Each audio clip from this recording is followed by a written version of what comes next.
Okay, good morning. So I still have, of course, feelings on my mind, and I want to talk aloud the way I like to do because it helps me. It helps me process and it helps me get clear. Um, I don't often have the time to really think things through quietly, and being, responsible to make a sentence that makes sense makes me actually put my thoughts out of their disjointed, jumbled up confusion into some kind of order that another person could possibly understand, including myself. It reduces my confusion. All right. Okay, I want to talk about two things. Two things came to mind about my situation with my father. One thing is that when my mother got the message that he wanted to talk to her, when that happened, I was very cautious. I said to her, be careful. He is only going to get more comfortable in time and reveal what he really wants. But we know that he's at a shelter, so what he really wants is obviously a place to be. But when she met with him, he didn't call for help. He didn't ask for anything. And then I met with him. And again, he didn't ask for anything at that time. But we could see his vulnerability and we could see how his mind is. And it stirred up our sympathies. Both of us forgot to see the person as they are and instead saw the fantasy person as he was presenting himself to us.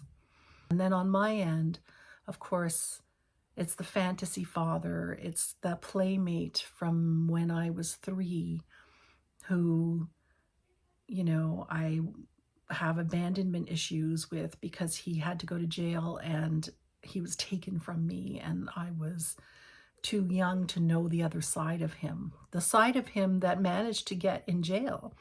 The side of him that was always there, who was always reckless and selfish. He's not a bad person. He's a normal person with a full complement of health and mental health disorders. And he's too much for me. It's too much for me to take care of him because the fantasy man, the fantasy father is not the real person. And the thought that came to me was he had 10 days to call me after we met. And if he really wanted a relationship, to rebuild a relationship, even in his distress, even in his situation, I think he would have called if he had been somebody else or if he had different motivations. I think he would have called sooner. But instead, he waited until he was out of options. And then he called me and asked for too much. He asked for more than I could give.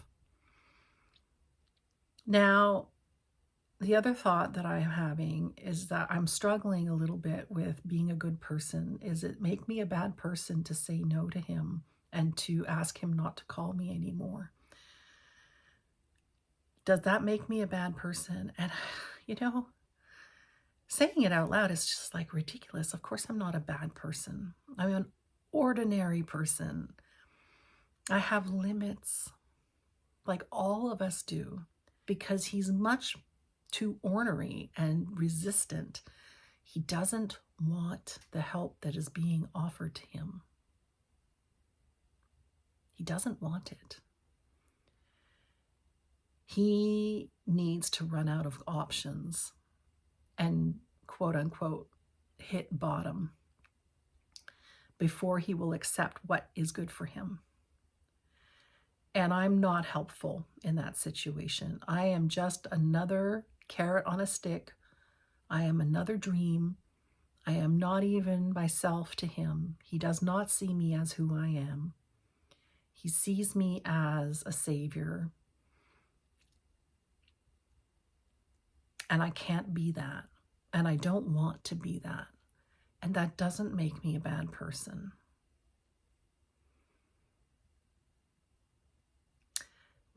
But in the folie à deux between us, it does make me a bad person. That's the manipulation. The manipulation is this code, this unspoken code of family comes first, no matter what, that there are no boundaries. And that just simply isn't true. All right, so those are my continuing thoughts on the situation. I'm still processing, and but I'm in a good place. I'm okay. I survived. I survived an encounter with my very demanding, excessively unwell father. All right. I will see you and talk to you another time. And I thank you for listening because it really helps me. And I hope it helps you too. Bye now.